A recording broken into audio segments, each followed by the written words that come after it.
இஸ்ரவேல் ஜனங்கள் கானான் தேசத்துக்கு போகக்கூடாதபடிக்கு பெரிய செங்கடல் காணப்பட்டது. இந்த செங்கடல் காணப்படும் போது மோசே ஆண்டவர் அவரை என்ன சொன்னார்? கையை உயர்த்த சொன்னார். செங்கடல் என்கிற தடையை உடைப்பதற்கு மோசே கைகளை தூக்கி உயர்த்தின போது செங்கடல் ரெண்டாக பிளந்தது. சில பிரச்சனையில கூட நாமும் கூட ஆண்டவர் சமூகத்துல கர்த்தரை நோக்கி கைகளை உயர்த்த வேண்டும்.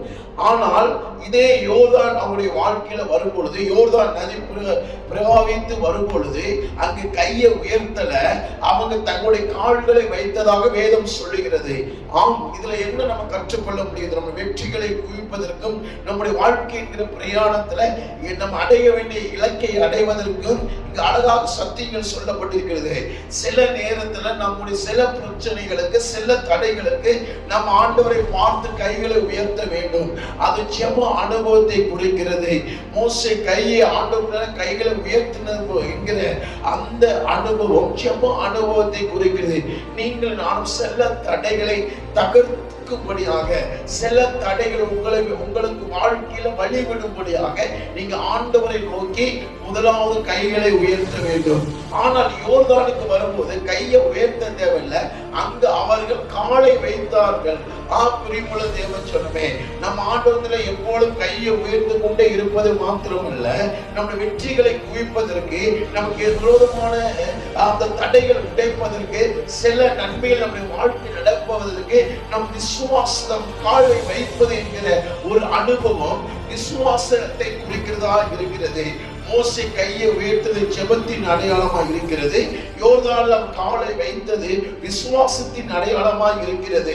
சில பிரச்சனைகளுக்கு, சில தேவைகளுக்கு, சில நன்மைகளுக்கு நாம் கால்களை வைக்க வேண்டும்.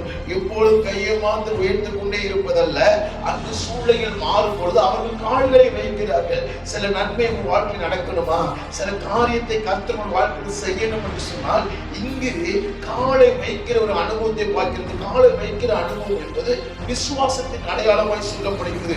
மூன்றாவது, அவர் எரியோ கோட்டைக்கு நேராக வரும்போது அங்கு எரியோ கோட்டையில அவர் கையை உயர்த்தவில்லை, அவர் கால்களை வைக்கவில்லை, அவர் துதித்துக் கொண்டே எரியோவை சுத்துகிறார்கள்.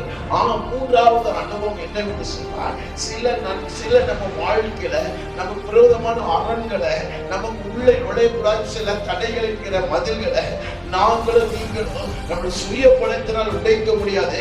கர்த்தருடைய துதி பலத்தினால கர்த்தரை துதிக்க அவரை உயர்த்த அந்த எரிகோவை சுற்றி வந்ததின் அனுபவம் என்ன சொன்னா, ஒரு துதியின் அனுபவத்தை சொல்லப்படுகிறது. அங்கு செங்கடலுக்கு முன்பாக கையை உயர்த்தினா என்பது அது ஜெப அடையாளம். யோர்தானில் கால்கள் வைத்த போது அது விசுவாசத்தின் அடையாளம். அவர் யோர்தானை சுற்றி வருவது என்பது அது துதியின் அடையாளமாக இருக்கிறது.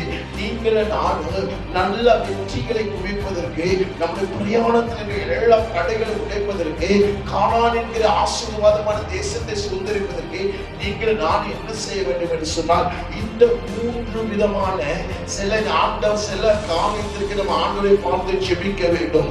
சில காரியத்திற்கு நம்ம விசுவாசத்தில் காலை வைக்க வேண்டும்.